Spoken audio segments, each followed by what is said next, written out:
Hello, नमस्कार। मैं doctor Surendra Prasad खंसली आज आपको एस्ट्रोलॉजी के नए वीडियो में कुछ जो हाउसेस होते हैं, कुंडली के जो हॉरोस्कोप की हाउसेस होते हैं, उन हाउसेस में ये बताना चाहूँगा कि उनका इम्पोर्टेंस किस तरह से है और वहाँ पर जो प्लेनेट आते हैं या जो उस राशि में राशि का लॉर्ड है वो कहाँ पर है और वो उस हाउस के लिए वो सकारात्मक या नेगेटिव जो उसका जो पॉजिटिव और नेगेटिव जो डायरेक्शंस हैं वो कैसे उन भाव में उस जातक के लिए दिखाता है। अब मैं आपको कुंडली दिखाता हूँ। देखिए,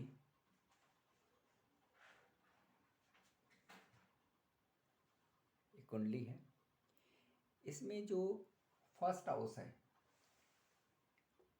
जैसा कि मैंने पहले वीडियो में आपको बताया था कि ये जो पहला हाउस होता है कुंडली का, ये जातक के शरीर के बारे में और उस शरीर में जो भी परिवर्तन होते हैं या जो भी घटनाएं घटित होती हैं उनके बारे में ये पहला हाउस हमें बताता है।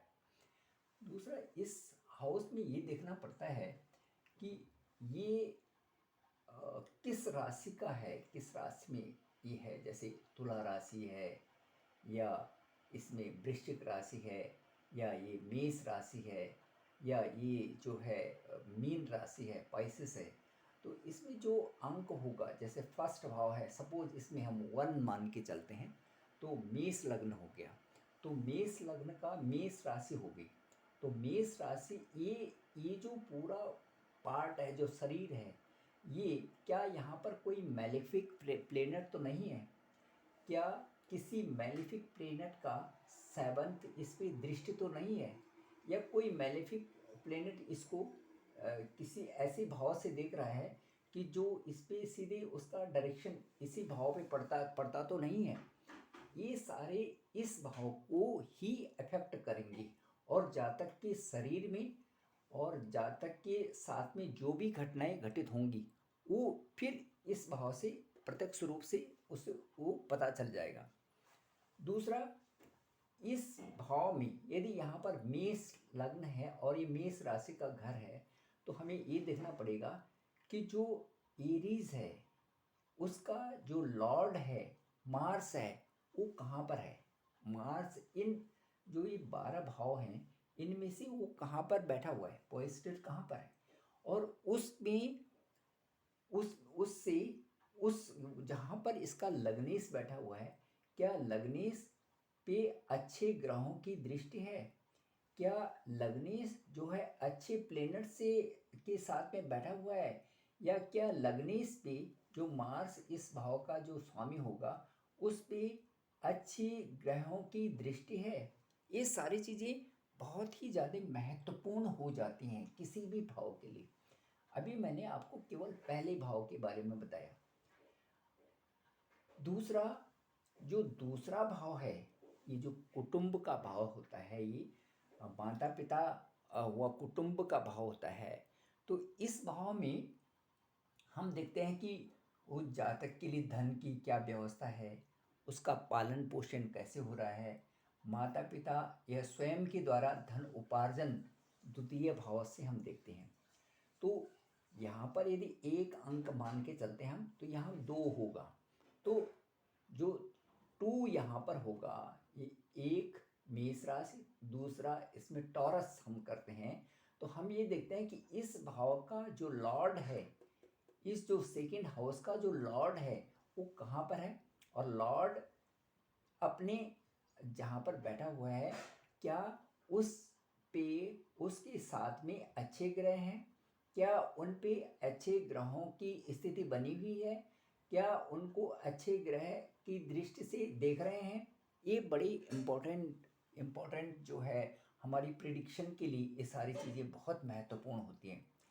तीसरा भाव मैंने आपको बताया था कि तीसरा भाव होता है धन उपार्जन का, साहस का, प्रयत्न करने का, भाई बहनों का, और इसके साथ साथ में ये जो तीसरा भाव है इसको कुंडली का त्रिक स्थान भी कहा जाता है।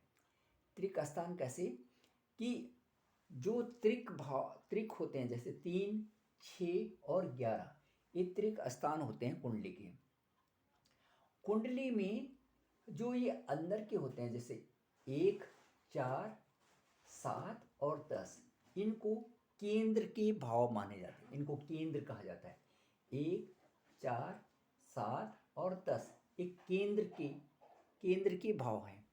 इनमें जो ग्रहों की स्थिति होती है वो केंद्र में अंदर होती है तो वो अच्छी मानी जाती है कि केंद्र में बैठा हुआ है।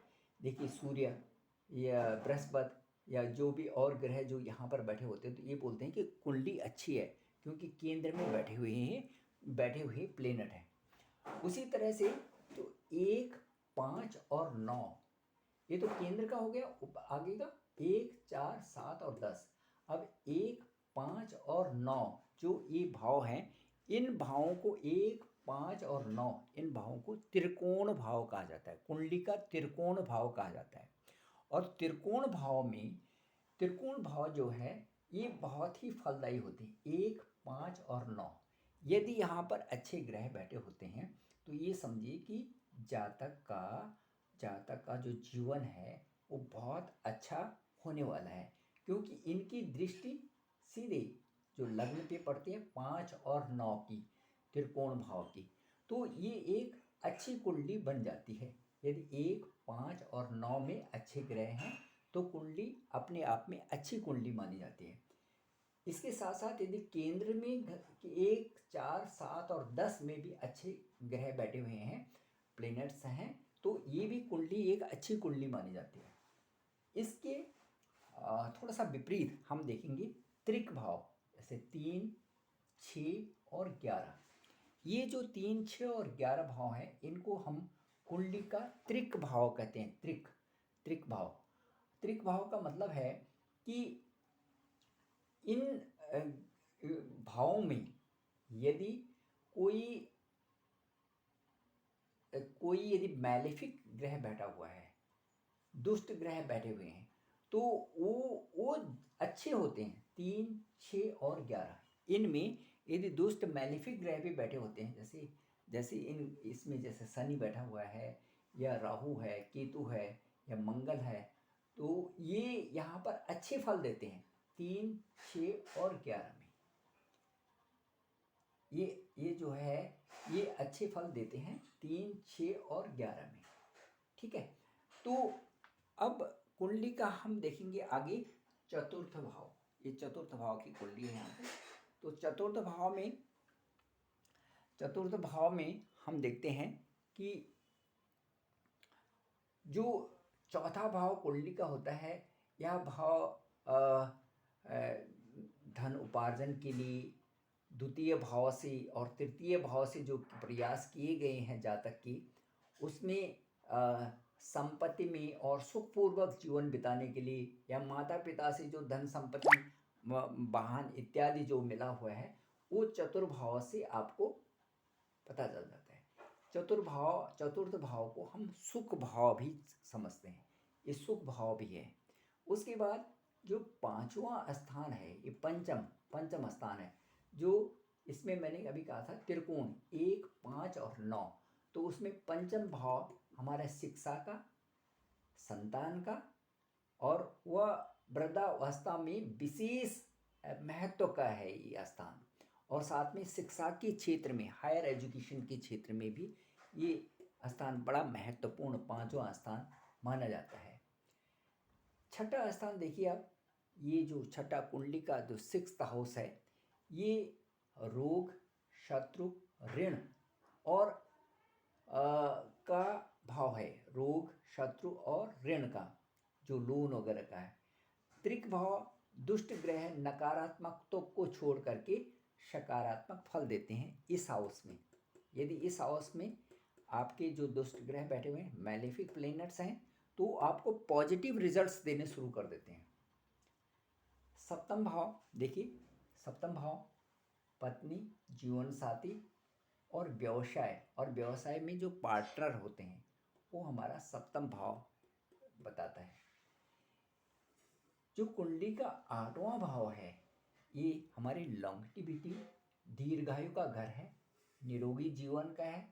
और अष्टम व अष्टमेश पर यदि दुष्प्रभाव होता है, यदि इस घर पर और इस घर की लॉर्ड पर यदि दुष्प्रभाव होता है, तो जीवन की जो भी दुर्घटनाएं होती हैं उनके लिए उनकी दशा और अंतर्दशा देखनी बहुत जरूरी होती है।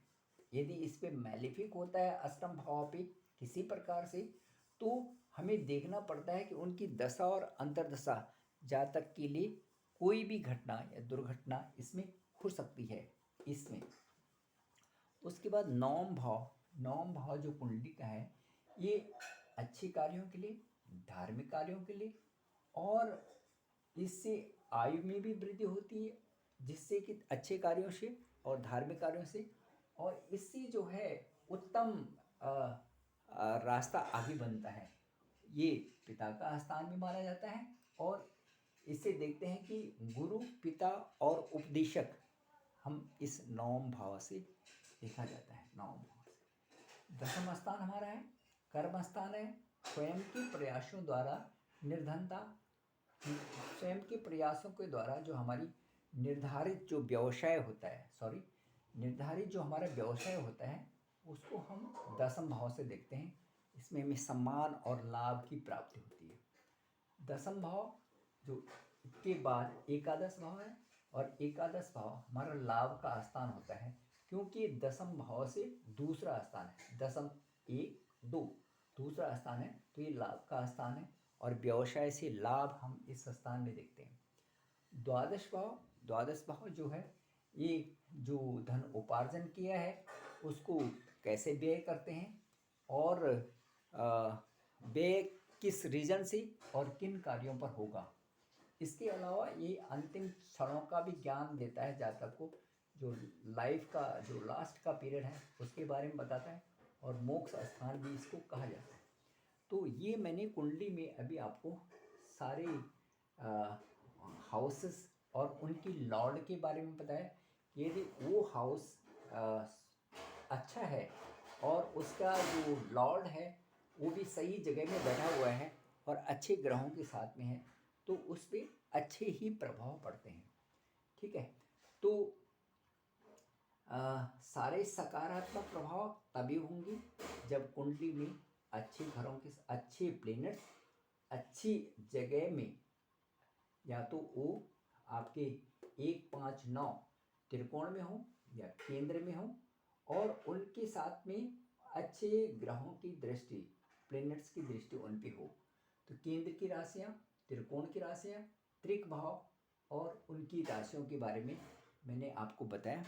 और आगे की जो वीडियो होगी मैं आपको उसमें थोड़ा सा प्रेडिक्शन करना शुरू कर दूंगा, क्योंकि अभी हमने आपको जो 3 वीडियो दिखाए हैं उनके माध्यम से मैंने यही दिखाया कि हम जो कुंडली बनती कैसी है और उसके जो अलग अलग भाव होते हैं वो हमारे जीवन में क्या महत्व रखते हैं, और उनसे हमारे जीवन के अलग अलग पहलुओं पर क्या क्या प्रभाव पड़ने वाला है।